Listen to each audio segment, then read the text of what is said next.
Start. Sir, the central government has implemented its assurance with regard to the central universities. Stop.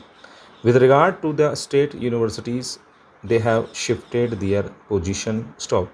Previously, the position was that the state government had undertaken to implement the same scales of pay, and the central government was supposed to undertake the responsibility of financing it to the extent of 80% of the additional cost up to a period of 5 years. Stop.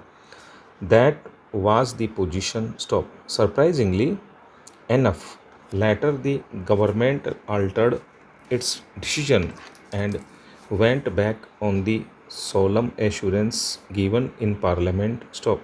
Now they are asking the states to modify their scales of pay under intimation to the central government about the details of the modifications they have made. Stop. They have also made it clear that it must not be more than what the central government decided. Stop. As regards this stand of the central government, there is great discontent, understandably so, amongst the teachers, colleges, and universities. Stop.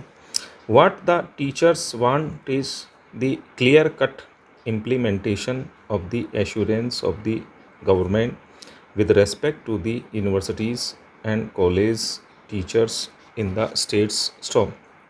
But this is not being done. Stop.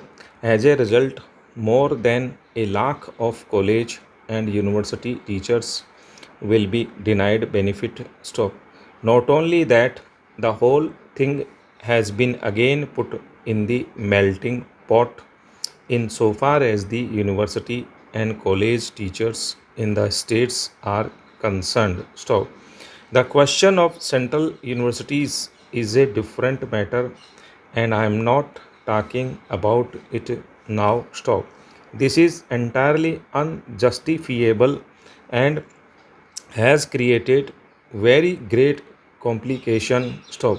I may tell you that the teachers had come here in the past and had met the prime minister and the education minister in connection with their agitation all over the country, and after lot of discussions and negotiations the scales of pay were decided upon and an announcement made in the Lok Sabha. Stop.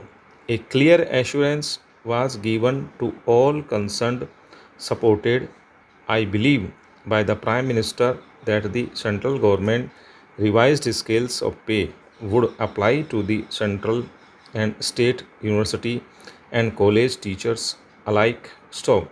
This was very clear. Stop. Now, on what authority was this decision changed and why Parliament was not informed? Would like to know. Stop. Parliament has been in session for some time now. Stop. Has the minister informed the Lok Sabha that they have modified the decision conveyed in his statement of 29th March to the Lok Sabha? Stop. That is not the way to treat your teachers. Stop. You discuss with them, come to an understanding. Stop. At least come to certain conclusions and announce them in this house. Stop. I have got a copy of the letter sent to many people. Stop.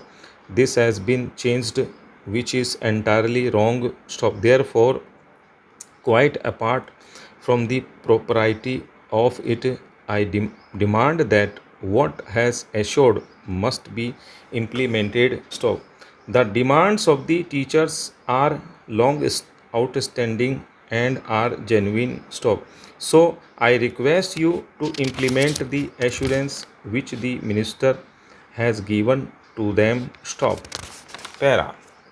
Sir, I would request through you to the government that the minister should come and explain the position. Stop. If you question the authenticity of it, I am prepared to lay it on the table of the House. Stop.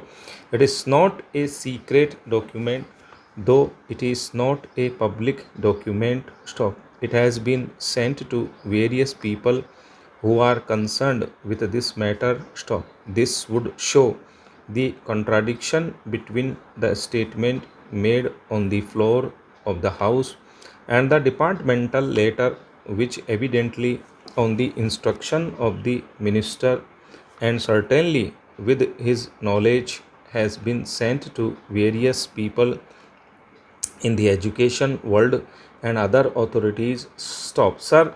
This is a wrong practice. Stop. What are we to do then? Stop.